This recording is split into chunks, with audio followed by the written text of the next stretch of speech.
Rasulullah mengabarkan kepadanya, apa tugas yang saya harus lakukan ya Rasulullah? Saat itu sedang berkecamuk perang, jihad. Lalu kemudian Nabi mengatakan, ikutlah berperang untuk membela kalimat Allah. Dia berperang. Di dalam peperangan tersebut menjelang zuhur, beliau sudah gugur dan wafat. Dan betul kata Rasulullah ketika Nabi akhirnya menobatkan dia itu apa? Dialah penduduk surga. Walaupun keningnya belum pernah dipakai untuk bersujud kepada Allah. Kita kan tidak pernah tahu. Hal-hal semacam ini bisa jadi terjadi di sekitar kita. Bisa jadi kita pernah menjumpai ada orang bandar narkoba, seluruh aktivitasnya itu betul-betul hitam, betul kemaksiatan. Tapi siapa yang menyangka? Seorang bandar narkoba yang begitu luar biasa dalam kemaksiatan dan dosa. Tidak ada dosa kecuali dia adalah pernah mencicipi. Lalu tiba-tiba di akhir kehidupannya, ketika eksekusi mati akan ditegakkan kepadanya, lalu tiba-tiba dia mendapatkan hidayah keimanan, masuk Islam. Lalu dia merubah hari-harinya, mendekat kepada Allah. Selamat datang di channel Tauhid Istiqomah. Semoga video ini bisa membawa berkah untuk kita semua. Amin. Alhamdulillah, tentunya senantiasa senang sekali kita berkumpul dan senang sekali kita pada kesempatan ini kita berjumpa di Taman Ilmu. Ini merupakan sebuah kenikmatan yang senantiasa kita syukuri di dalam penghambaan kita kepada Allah. Syukurnya kita, orang yang beriman, tentunya tidak sama dengan syukurnya kalangan materialisme ataupun syukurnya kalangan kapitalisme. Banyak orang yang bersyukur ketika muncul dari orang yang berpaham kapitalisme dan materialisme, syukur itu selalu ditambahkan. 1 tambah 1 harus 2. Itulah konsep syukur yang dipahami oleh kalangan materialisme. Orang yang beriman, yaitu adalah orang yang mereka ketika menempatkan syukur dalam setiap titian kehidupan mereka, syukur itu tidak sebagaimana kalangan materialisme. Karena syukur itu bukanlah 1 tambah 1, terkadang 1 tambah 1 tetap 1. Tapi kualitas yang kita dapatkan jauh lebih bagus dan jauh lebih mulia daripada kuantitas yang diperoleh. Karena kita harus paham, tidak setiap orang yang bersyukur itu pasti ditambahkan volumenya dan pasti ditambahkan fisiknya. Ada banyak orang yang mereka itu punya sepeda. Dia bersyukur betul, tapi sepanjang hidupnya sepeda itu tidak pernah berganti dengan motor. Apakah syukurnya tidak ditambah oleh Allah? Pasti ditambah. Ditambahnya oleh Allah itu bukan dengan dia mampu merubah dari sepeda menjadi motor, tapi sepeda yang dia naiki, cita rasa dan rasa yang dia dapatkan lebih daripada yang punya motor. Banyak teman-teman kita yang sholih sepanjang hidupnya hanya punya motor. Tapi dia bersyukur dengan ketaatan. Tapi dengan motor itu dia tidak pernah berubah menjadi mobil yang dia miliki. Bukan berarti dia tidak ditambahkan oleh Allah, ditambahkan. Bisa jadi motor yang dia naiki, cita rasanya dan sensasi kebahagiaannya lebih daripada yang punya mobil. Banyak pula di antara kita yang punya mobil, tetapi ternyata walaupun punya mobil dia bersyukur, belum tentu dia bisa membeli jet pribadi. Tapi rasa yang dia dapatkan, bahagia yang dia peroleh ketika punya mobil, ketika disyukuri, maka itu bisa jadi lebih daripada sensasi yang punya jet pribadi. Disinilah kita paham. Syukur itu bukan 1 tambah 1 menjadi 2. Syukur itu bisa jadi 1 tambah 1 tetap 1. Tapi kualitas, kebahagiaan, dan kelapangan pada makna yang kita dapatkan pada barang yang kita syukuri, itulah yang menjadikan kita berbeda daripada mereka yang tidak bersyukur. Inilah yang menjadikan kita paham. Syukur itu menenangkan, syukur itu adalah menyenangkan pada kehidupan kita. Yang salah bukan apa yang diperoleh orang lain, tetapi yang salah itu adalah ketika kita suka membandingkan hidup kita dengan orang lain. Siapapun yang mereka senantiasa mampu bersyukur, maka syukur itu sebagaimana saringan air yang mampu mengubah air yang keruh menjadi bersih, air yang kotor menjadi layak dikonsumsi. Syukur itu pun sama, kayak saringan pada air. Mampu merubah yang keruh pada kehidupan kita menjadi bersih. Mampu merubah setiap masalah menjadi anugerah. Mampu mengubah setiap kekalutan menjadi sebuah jalan keluar yang besar dalam kehidupan kita. Semoga inilah yang menjadikan kita mampu bersyukur dalam setiap kehidupan kita, dan semoga Allah selalu menolong kita dalam setiap kesyukuran kita kepadanya di dalam segala urusan. Seluruh para santri dan para santriwati yang semoga Allah rahmati dan semoga Allah berkahi. Kalau kita beribadah kepada Allah, salah satu tuntutan dan salah satu komitmen yang harus kita lahirkan adalah bagaimana kita mengenal sifat dan kesempurnaan yang dimiliki oleh zat yang kita sembah. Walillahil asma'ul husna. Sesungguhnya Allah itu memiliki nama dan memiliki sifat yang sempurna. Kita selaku makhluk, kita selaku hambanya Allah, kita dituntut bagaimana kita mengenal sifat kesempurnaan yang dimiliki oleh Allah. Siapapun manusia, makhluknya Allah yang tidak mengenal bagaimana sempurnanya sifat Allah dalam kehidupan, maka akan menyebabkan banyak problem dan banyak masalah yang lahir dalam kehidupan disebabkan ketika dia tidak kenal dengan Allah. Contoh, dia tidak paham Allah itu Ar-Razzaq, maka menjadikan dia selalu stres setiap ada satu kondisi yang berubah. Karena dia khawatir, jangan-jangan saya terkena PHK. Dia lupa yang memberikan rezeki itu bukan kantornya, tetapi yang memberikan rezeki itu adalah Allah. Ketika dia lupa bahwasanya Allah itu Ar-Razzaq. Ada orang sakit, contohnya. Lalu dia ketika dia sakit, maka dia memikirkan bagaimana anak-anaknya kelak kalau tiba-tiba dia meninggal dunia. Padahal dia lupa bahwasanya Allah itu Al-Hafidh, Allah itu Maha Penjaga. Bahwasanya tidak ada penjagaan yang terbaik kecuali penjagaan Allah melalui para malaikatnya. Dan itulah yang tadi dikatakan para ulama. Ketidaktahuan kita tentang nama dan sifat Allah itulah yang menyebabkan banyak problem yang hadir dalam kehidupan kita. Karena kita tidak tahu siapa Rabb yang kita sembah dalam kehidupan kita. Sebaliknya, ketika kita beribadah kepada Allah, lalu kita menghambakan diri kita kepadanya, lalu kita kenal dengan sifat Allah yang sempurna, berarti melahirkan banyak hal yang positif dalam kehidupan kita.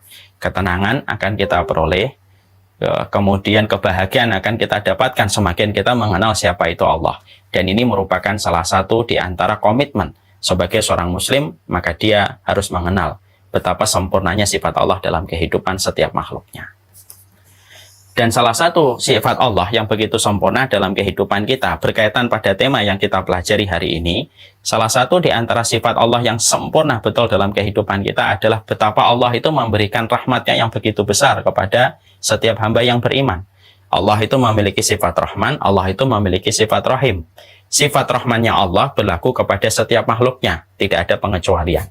Baik itu binatang, baik itu manusia, baik itu beriman dan tidak beriman, semuanya mendapatkan sisi sifat rahmatnya Allah. Dengan sifat Rahman yang Allah miliki yang selalu kita baca ketika membaca basmalah. Baik orang yang beriman, tidak beriman, mereka mendapatkan kadar kenikmatan yang sama dari Allah ketika Allah mensifati dirinya Ar-Rahman. Tapi selain dari sifat Ar-Rahman, Allah memiliki sifat Ar-Rahim, yaitu adalah sifat kasih sayang Allah. Dan kasih sayang Allah itu tidak berlaku secara umum, tetapi sifat kasih sayang Allah yang disebut dengan sifat Rahim itu limited edition. Hanya diberikan kepada hamba-hamba yang beriman. Sebagaimana yang Allah sampaikan di banyak sekali ayat. Wa kana bil mu'minina rahima. Allah itu rahim kepada orang yang beriman. Allah tidak menggunakan kata Rahman, tapi Allah memberikan kata Rahim. Kata Rahim itu adalah sebuah kasih sayang Allah kepada setiap manusia, di mana Allah memberikan kemudahan, di mana Allah membimbing mereka, di mana Allah menginginkan mereka supaya mereka mudah mendapatkan rahmat dan surganya Allah. Maka inilah yang dimaksudkan dengan rahimnya Allah. Jadi Allah itu bukan hanya Rahman pada kehidupan kita, dari sandang, papan, dan pangan, tapi juga kita kalau beriman, maka kita akan mendapatkan sifat rahimnya Allah. Dan sifat rahimnya Allah itu begitu luar biasa dalam kehidupan setiap hamba yang beriman. Mungkin ada yang bertanya, mana dalilnya Ustadz? Bahwasanya Allah itu betul-betul bersifat rahim dalam kehidupan kita. Mari kita melihat berbagai macam hujah dan berbagai macam keterangan yang disampaikan ulama ketika para ulama itu ingin menegaskan betapa besarnya sifat rahimnya Allah pada kehidupan orang yang beriman. Satu, di antara keterangan untuk menegaskan sifat rahimnya Allah dalam kehidupan kita adalah ketika Allah itu mendapati manusia. Bahwasanya manusia itu kalau dia melakukan dosa sebanyak apapun, tetapi dia bertobat kepada Allah, maka ampunan Allah itu lebih besar daripada seluruh dosa dan kemaksiatan yang dilakukan oleh manusia. Walaupun manusia melakukan dosa setinggi gunung, maka ampunan Allah itu lebih tinggi daripada semua pencapaian dosa dan kemaksiatan yang dilakukan oleh manusia itu. Itu menunjukkan sifat rahimnya Allah. Makanya ibu dan bapak pernah menjumpai sebuah hadis yang sangat indah dalam hadis riwayat Muslim, di mana Imam Nawawi banyak berkomentar tentang hadis ini. Rasulullah itu bersabda, kalau ada seorang mukmin ketika dia berbuat dosa, lalu dia bertaubat, maka Allah itu berfirman, ya, Allah berfirman kepada para malaikat, hambaku ini berbuat dosa lalu bertobat kepadaku, karena dia tahu aku adalah Zat yang Maha Pengampun, aku ampuni dosanya. Itu kata Allah. Kemudian dilanjutkan kembali, kata Allah. Lalu dia berbuat dosa kembali, lalu kemudian bertobat kembali. Maka aku katakan di dalam kalamnya dan firman-Nya, hambaku ini berdosa, bertobat, karena meyakini aku adalah Zat yang Maha Pengampun, aku ampuni lagi dosanya. lalu berbuat dosa lagi yang ketiga kalinya, lalu dia meminta ampun kembali kepada Allah ketiga kalinya. Allah pun kembali berfirman di dalam kalamnya, hambaku ini berdosa, bertaubat, berdosa, bertaubat, berdosa, bertaubat, karena dia meyakini aku adalah Zat yang Maha Pengampun. Aku ampuni kembali dosanya, kata Allah dalam firman-Nya. Lalu hamba itu berbuat dosa kembali, lalu kemudian bertaubat kembali. Maka Allah kemudian berkata kepada hamba itu, "I'malu ma syi'tum fa inni qad ghafartu lakum." Berbuatlah apa saja yang kamu lakukan. Selama kamu betul-betul bertaubat dan menyesali apa yang telah kamu lakukan, maka selama itu aku akan mengampuni diri kalian. Imam Nawawi lalu berkata, kalau ada manusia berbuat dosa 1000, maka Allah memiliki 1001 maghfirah. Kalau ada seorang manusia melakukan kemaksiatan, 1.000.000 kemaksiatan yang dia goreskan dalam perjalanan hidupnya, maka Allah memiliki 1.000.001 ampunan. Karena maghfirahnya Allah jauh lebih besar daripada semua kolektivitas dosa dan kemaksiatan yang dilakukan oleh manusia. Dan ini menunjukkan betapa rahmatnya Allah pada kehidupan kita. Sisi yang lain, untuk menunjukkan rahmatnya Allah, supaya kita ngerasa betul kasih sayang Allah kepada kita lebih besar daripada sayangnya seorang ibu kepada anaknya. Yang kedua, yang berkaitan tentang tema adalah untuk menunjukkan sifat rahimnya Allah dalam kehidupan kita adalah ketika Allah itu menyampaikan sebuah keterangan atau sebuah pandangan yang disampaikan oleh Rasulullah SAW di dalam hadis riwayat Bukhari. Ketika Nabi menyampaikan di dalam salah satu riwayatnya, innamal a'malu bil khawatim. Dalam satu riwayat, innamal a'malu bil khawatimiha. Sesungguhnya Rasulullah SAW itu menyampaikan tentang sebuah sabdanya. Seluruh amal itu tergantung bagaimana penutupnya. Jadi Rasulullah menyampaikan seluruh amal itu tergantung penutupnya. Dan ternyata kalau kita menyelami hadis ini dalam riwayat Bukhari Muslim ini, ternyata hadis ini akan kita temukan betapa sifat rahmatnya Allah itu begitu besar dalam kehidupan kita. Karena ternyata Allah itu melalui lisan Rasulullah ingin menyampaikan kepada manusia, sesungguhnya manusia itu seburuk apapun kamu di masa dulu, sejelek apapun yang kamu lakukan di waktu masa mudamu, sehitam apapun yang pernah kamu lewati di dalam hidupmu, maka karena sesungguhnya Allah tidak melihat bagaimana masa mudamu, tetapi Allah itu melihat bagaimana proses nanti ketika kamu itu meninggal dunia. Dan ini hadis memberikan kepada kita sebuah harapan besar. Dan hadis ini memberikan kepada kita sebuah kekuatan untuk tidak berputus asa kepada rahmatnya Allah. Dan hadis ini memberikan harapan, ibarat orang yang sedang tenggelam, tiba-tiba dia mendapatkan uluran tangan dari orang di pinggir kali yang mencoba menyelamatkan dia. Karena hadis ini menjadi sebuah titik kekuatan dan titik baru dalam kehidupan seseorang ketika orang itu paham. Sehitam apapun dulu kita melakukan kemaksiatan, maka sesungguhnya yang Allah lihat itu bukan kemarin, tapi yang Allah lihat itu adalah bagaimana proses ketika kita akan meninggal dunia dan bagaimana kematian kita. Karena kematian itu yang akan memberitahukan kepada kita apakah kita dibenarkan oleh Allah amalnya ataukah kita didustakan. Inilah yang menjadikan kita ini menjadi sebuah hal yang luar biasa. Hadis ini, innamal a'malu bil khawatim, seluruh amal itu tergantung bagaimana penutupnya. Kalau yang mendengarnya itu adalah orang yang sudah solih, yang sudah taat semenjak dia muda, tidak banyak melakukan dosa ketika SMA, tidak pernah nyentuh yang bukan mahramnya, tidak pernah minum khamr, selalu dalam ketaatan, menikah, punya anak, punya cucu, semuanya dalam kebaikan. Hadis ini pun ketika dia mendengar, menjadikan dia supaya tidak terkena penyakit maghrur. Apa itu maghrur? Terpedaya. Karena dia tahu bahwasanya perjalanan dia belum ada jaminan sampai betul-betul nanti dia meninggal dunia dan mempertanggungjawabkan semua amalnya di hadapan Allah. Sehingga ketika hadis ini didengarkan sama orang yang solih bahwasanya semua itu tergantung amalnya, menjadikan dia tetap tidak berada pada zona nyaman dengan ketaatan yang telah dia lakukan. Dia tetap berusaha untuk memaksimalkan penjagaan dirinya dari berbagai macam hal yang bisa menggelincirkan dan mencerai-beraikan dia dari jalan Allah yang lurus, karena dia tahu itu nanti akan tergantung bagaimana amalnya. Dan jangan remehkan amal penutup. Berapa banyak orang yang begitu solih di awal kehidupan, belum tentu dia solih di akhir kehidupan. Karena banyak hal yang bisa terjadi sebelum seseorang itu menutup mata. Hadis ini kita kaitkan dengan hadis lain yang membuat kita mikir keras. Nabi mengatakan di dalam riwayat yang lainnya, bahwasanya wa innal abda la ya'malu bi amali ahlil jannah hatta yakuna bainahu wa bainaha illa dira'un fayasbiqu alaihi alkitab fayamalu bi amali ahli nari hatta yadkhuluha. Bukankah kemudian Nabi menyampaikan sebuah riwayat yang menjadi teguran buat saya, buat siapapun yang hari ini sudah taat, yang hari ini sudah beribadah. Apa yang disampaikan Nabi untuk kita waspadai? Message yang disampaikan Nabi di dalam sabda, di dalam hadis ini. Nabi bersabda, ada loh di antara kalian manusia yang terus beramal dengan amalan ketaatan. Saking begitu banyaknya, bejibunnya, amal ketaatan yang dia lakukan dari amalan penduduk surga, sampai dia dengan surga itu tinggal sejengkal. Tinggal sejengkal. Coba, amalan tinggal sejengkal itu amalan apa sih, Pak? Amalan sholat sunnah qobliyah 2 rakaat, sholat sunnah fajar aja lebih baik daripada dunia dan seisinya kok. Ini kata Nabi, saking banyaknya amal ketaatan yang dia lakukan, antara dia dengan surga, itu tinggal sejengkal doang. Artinya tinggal satu amal sudah bisa memasukkan dia ke surga. Fayasbiqu alaihil kitab fayamalu bi amali ahlihin nari hatta yadkhuluha. Lalu ternyata di akhir kehidupannya, dia melakukan satu tindakan-tindakan yang dilakukan oleh amalan penduduk neraka, sampai dia membatalkan seluruh amal kebaikan yang telah dia kerjakan ketika dia melakukan amalan penduduk neraka di akhir kehidupannya. Hatta yadkhuluha, sampai kemudian dia masuk ke dalam neraka. Padahal sepanjang hidupnya di dalam ketaatan. Lalu dia terpedaya. Tetapi ternyata akhirnya dia melakukan amalan penduduk neraka yang berujung ke neraka. Bukankah Nabi pernah menyampaikan kepada kita sebuah kisah nyata? Ada seorang ahli ibadah. Ada seorang ahli ibadah. Berpuluh-puluh tahun dia beribadah di satu tempat ibadah yang dia siapkan di dalam rumahnya. Sampai setan hampir-hampir putus asa untuk menggodanya dan menggelincirkan ahli ibadah ini, kata Rasulullah. Ya. Maka akhirnya setan mendapatkan celah ketika ahli ibadah orang Yahudi ini memiliki tetangga dari 3 pemuda.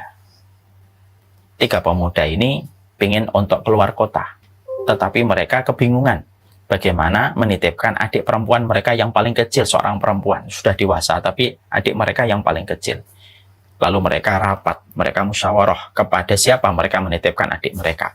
Dan tidak ada nama yang paling pantas untuk mereka titipin adik mereka kecuali orang ahli ibadah ini. Mereka datang menyampaikan hajat mereka kepada ahli ibadah dan mereka ingin menitipkan adik perempuan mereka kepada ahli ibadah ini.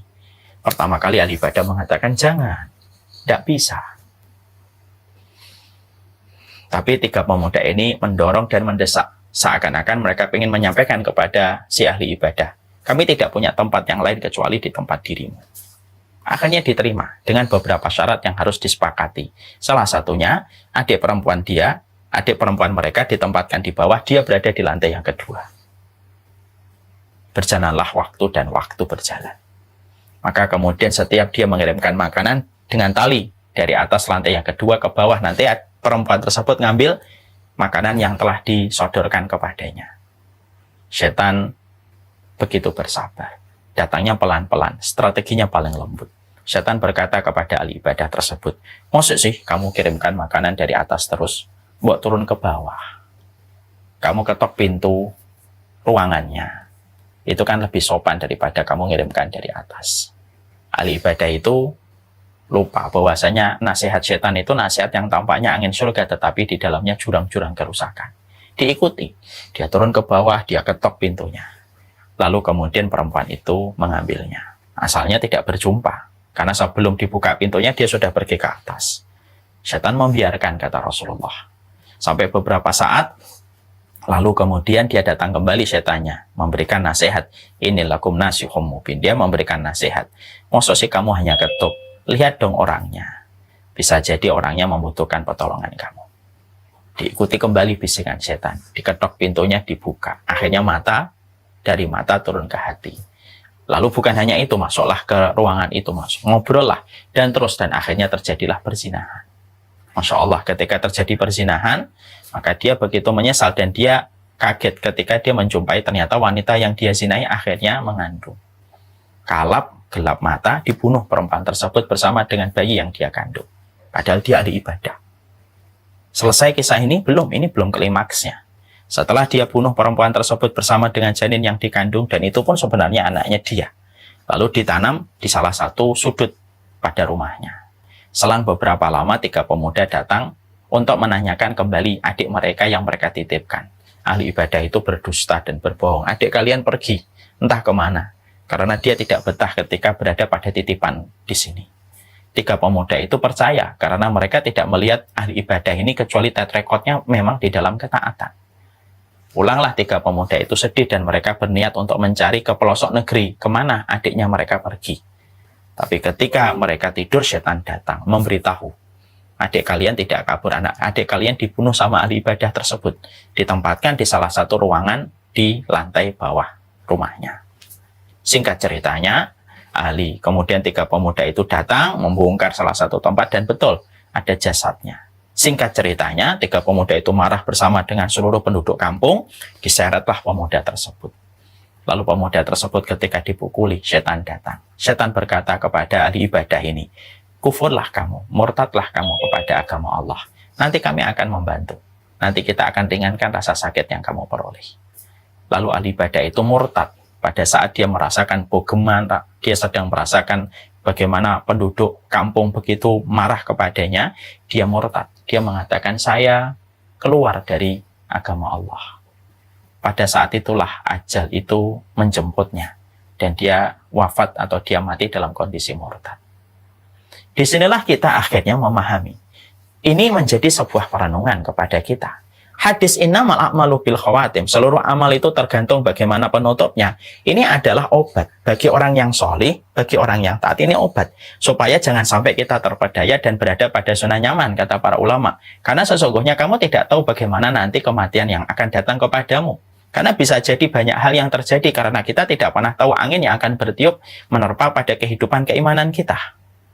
Makanya ketika seseorang itu taat, ketika kemudian dia memahami hadis innamal a'malu bi khawatimiha, maka dia tetap akan merasa mengasah dirinya, lalu kemudian dia berusaha untuk menjaga keimanannya, menjaga ketaatannya, tidak menyombongkan dirinya, tidak jumawa ketika dia tahu.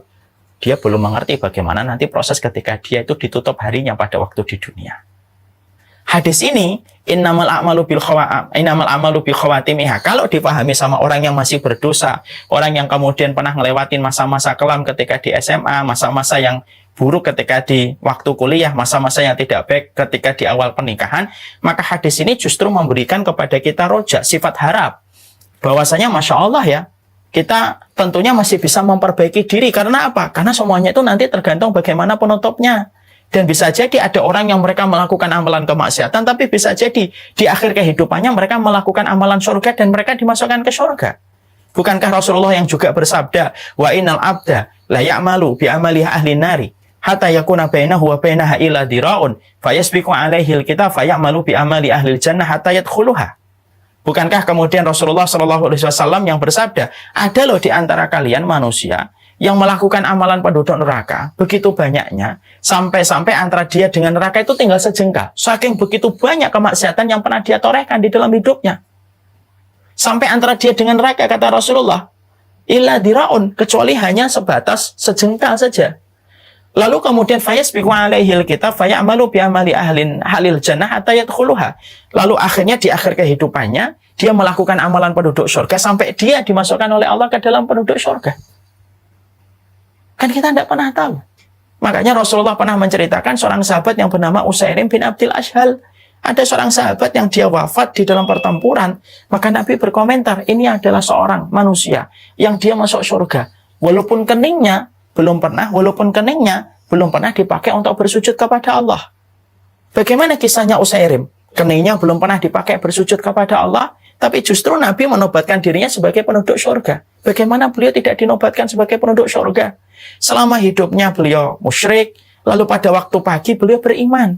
Ketika beliau ingin masuk Islam, ketika beliau beriman, maka saat itu belum ada waktu sholat yang masuk. Karena waktunya habis subuh, sebelum duhur. Maka ketika pada saat itu, Rasulullah mengabarkan kepadanya, apa tugas yang saya harus lakukan ya Rasulullah? Saat itu sedang berkecamuk perang, jihad. Lalu kemudian Nabi mengatakan, ikutlah berperang untuk membela kalimat Allah. Dia berperang. Di dalam peperangan tersebut menjelang duhur, beliau sudah gugur dan wafat. Dan betul kata Rasulullah ketika Nabi akhirnya menobatkan dia itu apa? Dialah penduduk surga. Walaupun keningnya belum pernah dipakai untuk bersujud kepada Allah. Kita kan tidak pernah tahu. Hal-hal semacam ini bisa jadi terjadi di sekitar kita. Bisa jadi kita pernah menjumpai ada orang bandar narkoba, seluruh aktivitasnya itu betul-betul hitam, betul kemaksiatan. Tapi siapa yang menyangka? Seorang bandar narkoba yang begitu luar biasa dalam kemaksiatan dan dosa. Tidak ada dosa kecuali dia adalah pernah mencicipi. Lalu tiba-tiba di akhir kehidupannya, ketika eksekusi mati akan ditegakkan kepadanya, lalu tiba-tiba dia mendapatkan hidayah keimanan, masuk Islam. Lalu dia merubah hari-harinya, mendekat kepada Allah. Walaupun terbata-bata ketika baru mempelajari Al-Quran. Lalu dia belajar sholat. Sampai akhirnya hari eksekusi ketika ditegakkan untuknya, dia meminta supaya matanya tidak ditutup.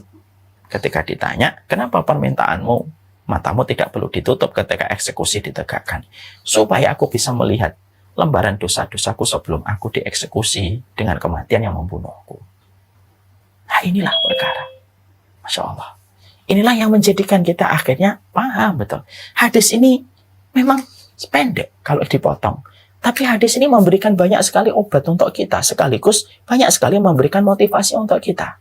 Hadis innamal a'malu bil khawatim. Semua itu tergantung penutupnya. Bagi orang yang solih, tidak usah sombong. Tidak usah jumawa.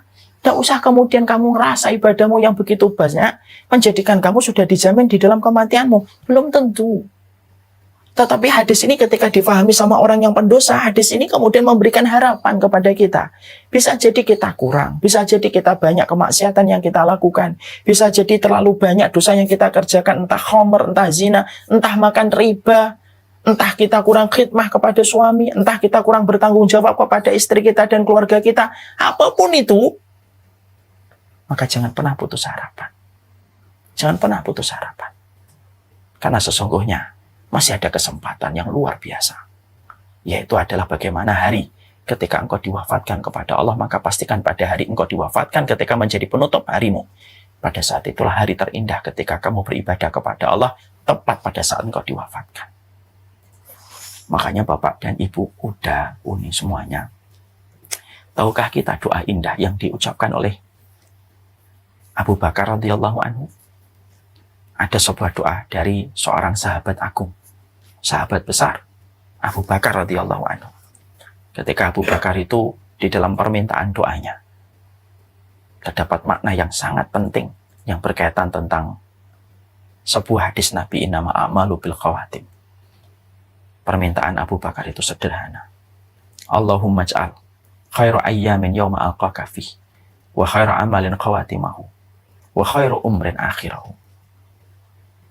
Perhatikan bagaimana seorang Abu Bakar itu paham betul betapa pentingnya hari penutup di dalam kehidupan di dunia. Maka beliau berdoanya dengan doa yang sangat indah.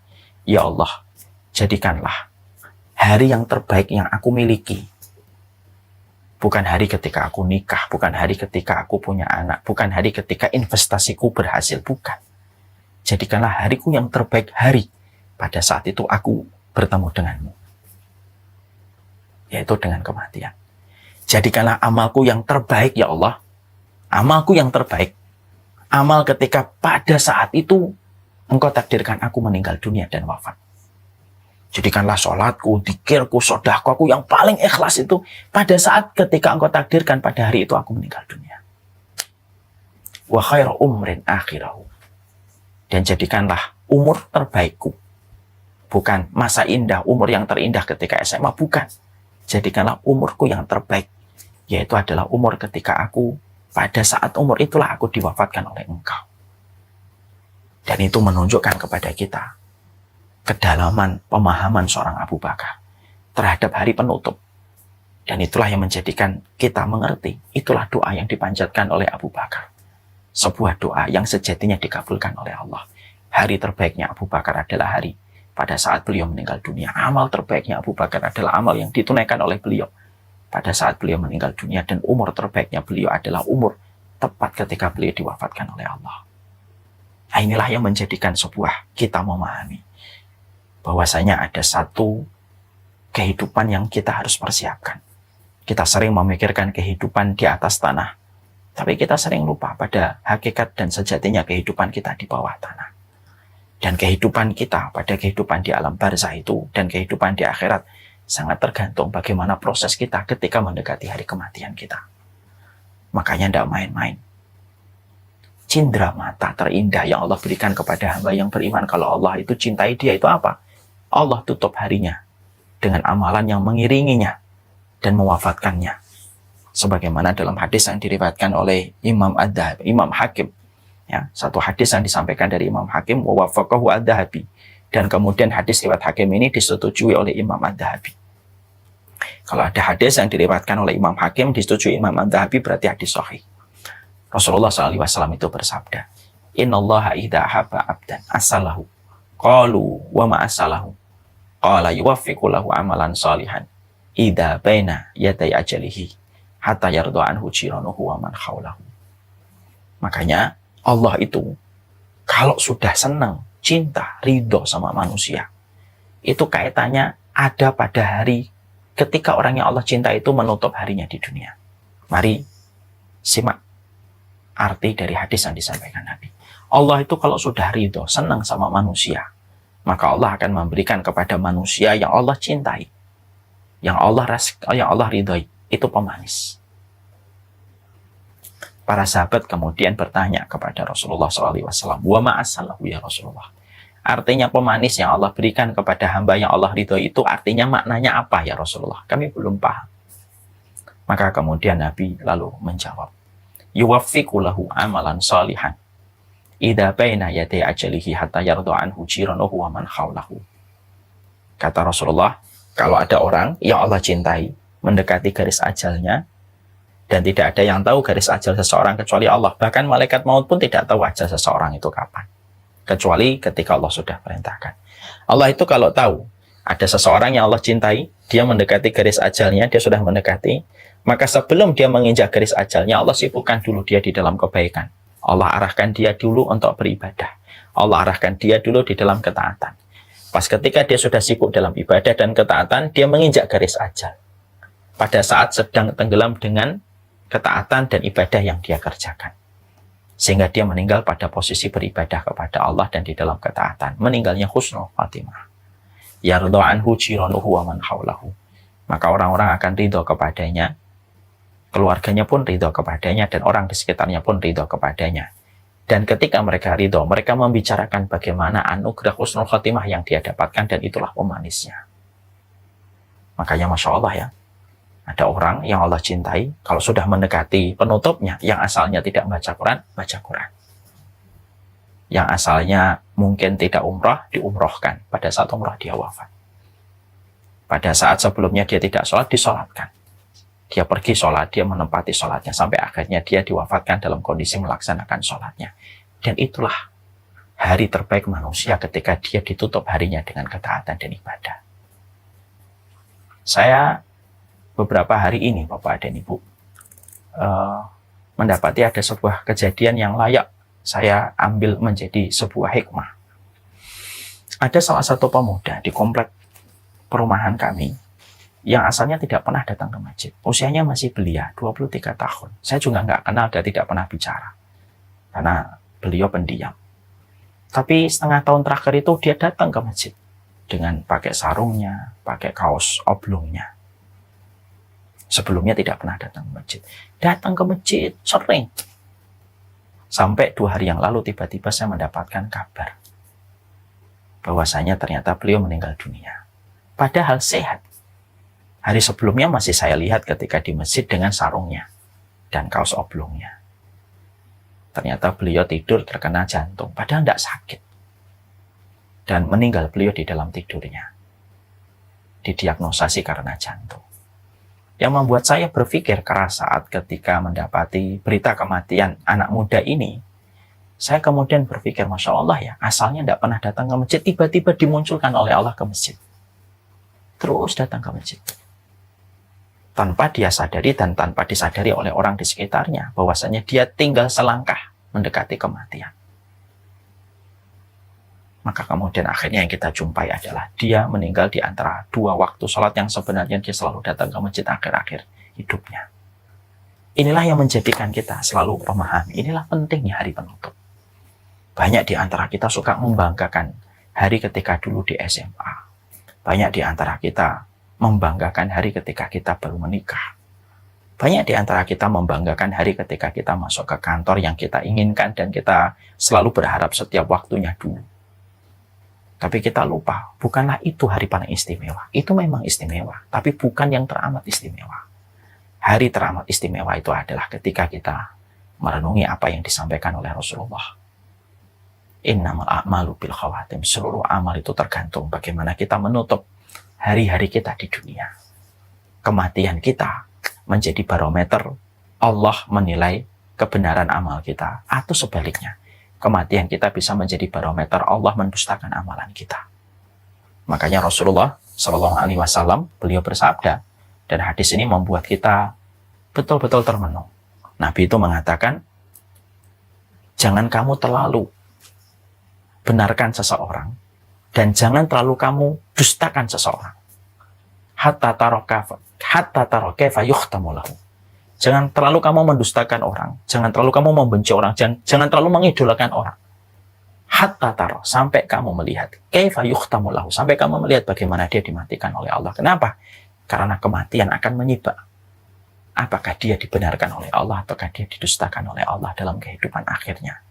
Ketika semua dalam kehidupan kita tergantung bagaimana penutupnya. Nah, inilah yang menjadikan kita paham betul. Jangan terkena maghrur, jangan terkena putus asa. Orang yang tidak memahami hadis ini, apa dampaknya? Ada dua. Orang yang tidak memahami hadis innamal a'malu bil khawatim. Orang yang tidak memahami tentang hadis bagaimana amal itu tergantung penutupnya akan menciptakan dan melahirkan dua kondisi negatif. Dua madarat dan dua keburukan. Yang pertama, akan menjadi maghrur dia. Kalau dia ahli ibadah, dia akan menjadi terpedaya. Akhirnya dia berada dalam kondisi yang dia sangka dia itu akan aman. Dia menyangka tidak ada apa-apa sampai dia mati. Lalu akhirnya dia lalai untuk merendahkan hatinya di hadapan makhluk, walaupun dia mungkin mempesona di dalam ibadah. Dia menjadi orang yang terpedaya. Dia menjadi orang yang lalai. Dan sebab kelalaian itulah yang bisa mengakibatkan berubahnya semua perkara tanpa disadari. Orang kalau tidak sadar bahwasanya hari kita itu ditentukan nanti ketika penantian kita ketika meninggal dunia, dan ditentukan yang kedua ketika nanti kita di pengadilan Allah, maka kalau orang lupa bahwasanya itu ditentukan lewat dua perkara itu, maka akan akhirnya banyak orang yang sombong, suka ngerendahin. Baru bisa pakai jilbab, ngerendahin yang belum pakai jilbab. Baru bisa kemudian melakukan ini, merendahkan yang belum bisa melakukan itu. Dia lupa jeda antara dia dengan kematian itu masih ada banyak hal yang terjadi tanpa disadari oleh dirinya sendiri. Ini akibat kalau kita tidak memahami hadis ini. Akibat yang kedua, yang ditimbulkan ketika kita tidak memahami hadis ini itu apa? Menjadikan orang itu putus harapan. Dia kemudian putus harapan untuk kemudian terus memohon kepada Allah dan berprasangka yang baik kepada Allah. Kenapa ada orang yang putus harapan dari dalam berprasangka yang baik kepada Allah? Karena dia tidak paham tentang hadis bahwasanya semuanya itu masih bisa tergantung bagaimana penutupnya. Makanya kalau kita sudah paham hari itu tergantung bagaimana penutupnya, selama kita masih hidup, maka kita memperbaiki diri supaya kita dipantaskan untuk meninggal dalam kondisi diberikan rasa pemanis, meninggal ketika beribadah. Ridhonya manusia dan ridhonya orang di sekitar kita melihat kematian seseorang itu dibenarkan oleh Allah ketika dia diwafatkan dalam kondisi husnul khatimah. Ada sebuah kisah nyata lagi nih. Ada salah satu jamaah yang saya kenal baik dan orangnya Masya Allah luar biasa. Nah, ternyata beliau itu kena penyakit stroke. Sempat beliau putus asa, sempat beliau bingung lah. Maka ketika saya tiba-tiba diundang beliau, dia katanya kangen gitu. Saya datang ke rumahnya. Masya Allah ya, beliau tampak di wajahnya gelisah gitu. Dia berkata sama saya, Ustadz, saya itu khawatir dosa-dosa saya itu kira-kira diampuni oleh Allah ataukah tidak. Saya bilang, insya Allah Pak diampuni. Perbaikilah prasangka terus yang baik kepada Allah. Saya sampaikan kepada beliau dua hadis. Satu Pak hadisnya, la yamutanna ahadukum illa wa huwa yuhsinu dzanna billah. Jangan sekali-kali mati kecuali berprasangka yang baik kepada Allah. Bapak prasangkanya terus diperbaiki. Terus, karena masih banyak kesempatan yang terbuka. Pembuktiannya adalah bagaimana hari ketika kita meninggal, Pak. Hadis yang kedua, Rasulullah pernah datang kepada salah satu sahabat yang sakit keras. Nabi bertanya sama sahabat tadi, apa sih yang kamu rasakan? Maka sahabat yang sakit keras itu berkata, ya Rasulullah, aku takut dengan dosaku, tetapi aku berharap kepada rahmat Robku. atau aku berharap kepada rahmat Tuhanku. Maka Nabi langsung berkomentar ketika mendapatkan jawaban seindah itu. Kamu akan diamankan oleh Allah terhadap apa yang kamu takutkan. Apa yang dia takutkan dosa, dia diamankan oleh Allah. Artinya dosanya diampuni. Dan kamu akan diberikan apa yang kamu harapkan dan apa yang kamu prasangkakan terhadap Tuhanmu. Apa yang dia prasangkakan, ampunan Allah dan rahmatnya, kamu akan mendapatkan itu. Masya Allah ya, Bapak itu ketika mendengar dua hadis ini senang banget. Lalu beliau bergembira, perubahan nampak di wajahnya. Dan beliau berkata, Masya Allah Ustaz, saya pegang hadis ini ya, saya akan tanamkan bahwasanya saya yakin terhadap rahmatnya Allah, walaupun dosa saya banyak betul sepanjang hidup. Iya Pak, silakan. Dan itulah harapan yang timbul. Last battle-nya kita itu ketika hari menjelang kematian kita. Kita hari ini Bapak-Bapak, ini kan SMA 2 negeri angkatan 85 atau angkatan yang sudah sepuh ya. Padahal kita juga paham ya, satu persatu peringatan sudah Allah kirimkan kepada kita. Barang siapa yang telah melewati angka 40, angka 40 itu lonceng pertama, kematian sudah diperdengarkan oleh Allah. Teng, itu yang pertama, ketika kita melewati angka 40. Ketika kita melewati angka 50 pada umur kita, lonceng kematian yang kedua sudah diperdengarkan keras oleh Allah. Teng, teng. Ketika kita sudah melewati 60, kata Rasulullah, kata para ulama, lonceng kematian yang ketika sudah diperdengarkan keras oleh Allah. Teng, teng, teng. Dan para ulama mengatakan sedikit sekali yang mampu melewati lonceng yang keempat ketika melewati 70. Bukankah uban kita adalah peringatan? Bukankah kulit kita yang keriput adalah peringatan? Bukankah kematian suami kita, kematian istri kita, kematian teman SMA kita, kematian teman SMP kita adalah sebuah peringatan untuk kita? Semua ini adalah peringatan untuk kita. Dan last battle-nya kita, pertempuran terakhirnya kita adalah bagaimana menjadikan track kita menuju kepada hari kematian adalah track yang terbaik. Boleh jadi di awal garis start kita ada dosanya. Boleh jadi di awal garis start kita penuh maksiatnya. Bisa jadi di awal garis start kita melakukan perkara yang tidak disukai dan dicintai oleh Allah. Tapi, kalaupun itu pernah terjadi, kita belum terlambat. Hari ini, sampai hari pada kematian kita, jaga tracknya dalam ketaatan. Dengan kita meniatkan, ya Allah, saya mengaku dosa di awal kehidupanku. Saya mengaku dosa di awal-awal masa mudaku, ya Allah.